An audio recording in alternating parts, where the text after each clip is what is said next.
Hai,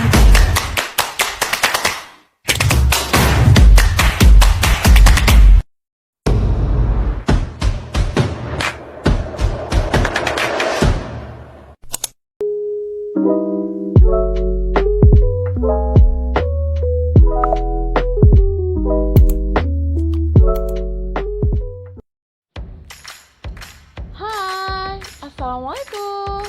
Sebelum menonton videonya, jangan lupa di like dulu ya teman-teman. Terima kasih. Di sini, saya akan menjelaskan tentang makna pengetahuan bagi anak usia dini.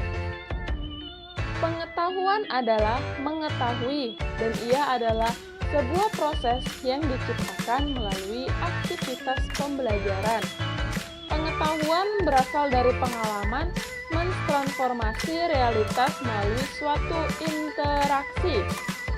Cara membangun pengetahuan anak. Yang pertama, membangun pengetahuan berdasarkan perspektif teori Piaget. Proses perkembangan skema pada anak melewati prinsip-prinsip perkembangan kognitif yang meliputi asimilasi, akomodasi, dan ekuilibrium.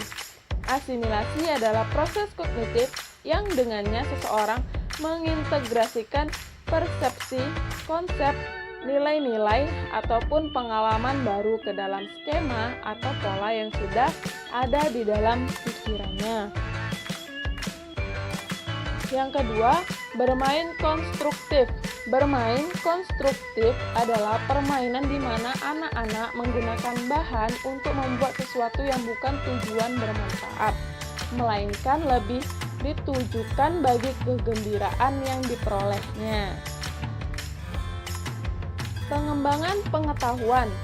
Perkembangan pengetahuan pada anak akan berkembang seiring dengan perkembangan tumbuh kembang anak.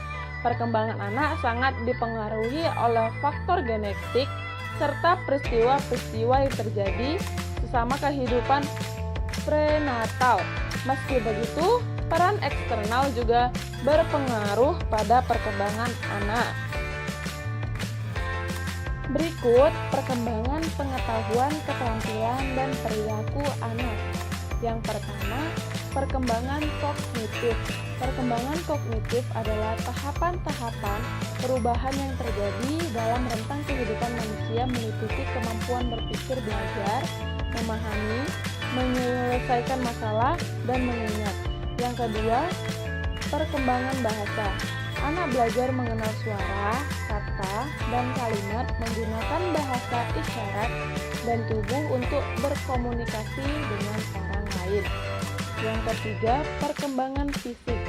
Anak-anak belajar bergerak dan menggunakan otot-otot mereka.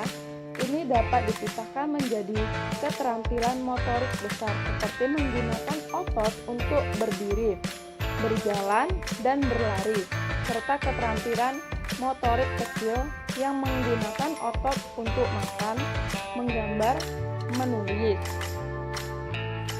Perkembangan sosialisasi dan emosional.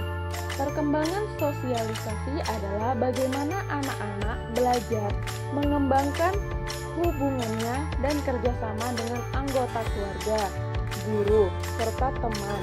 Sementara itu, perkembangan emosional meliputi bagaimana anak belajar mengekspresikan sesuatu, memahami, dan menangani emosi mereka.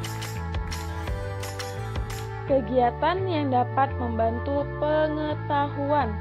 Belajar melalui bermain. Balok.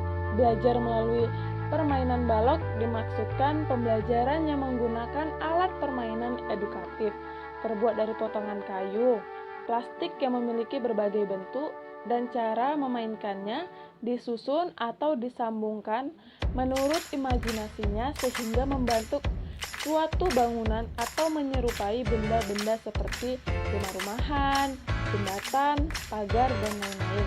Kemudian yang kedua, kegiatan cerita atau dongeng. Melalui kegiatan ini, anak dapat memperoleh pengetahuan tentang bagaimana cara menyampaikan pesan pada orang lain agar orang lain mampu memahami tentang pesan-pesan yang disampaikan. ketiga, kegiatan tanya jawab. Kegiatan ini dapat membangun pengetahuan anak melalui pertanyaan-pertanyaan yang diajukan, sehingga anak dapat menjawab dan memuat pertanyaan sesuai dengan informasi yang ingin diperolehnya. Keempat, kegiatan bermain peran. Kegiatan ini bertujuan agar anak dapat menerapkan sesuatu di luar perannya sendiri dan memiliki pemahaman dan pandangan yang benar tentang sejarah di masa lampau atau kemungkinan peristiwa di masa yang akan datang. Yang kelima, kegiatan demonstrasi.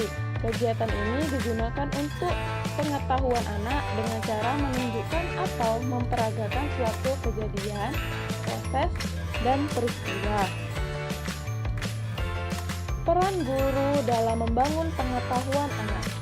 Walaupun peran orang tua sangatlah besar dalam membangun dasar moral dan agama bagi anak-anaknya, peran guru taman kanak-kanak juga tidaklah kecil dalam meletakkan dasar moral dan agama bagi seorang anak.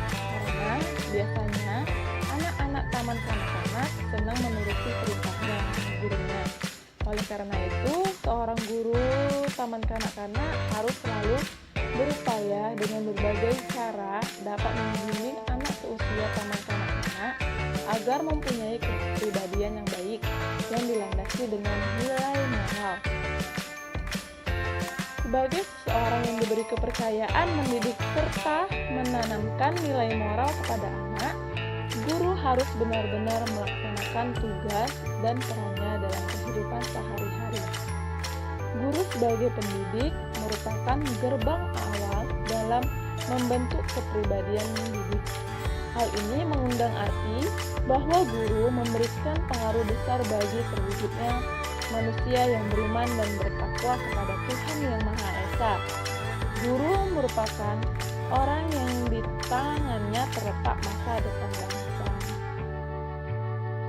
Mungkin itu saja yang dapat saya jelaskan. Terima kasih sudah menonton. Wassalamualaikum warahmatullahi wabarakatuh.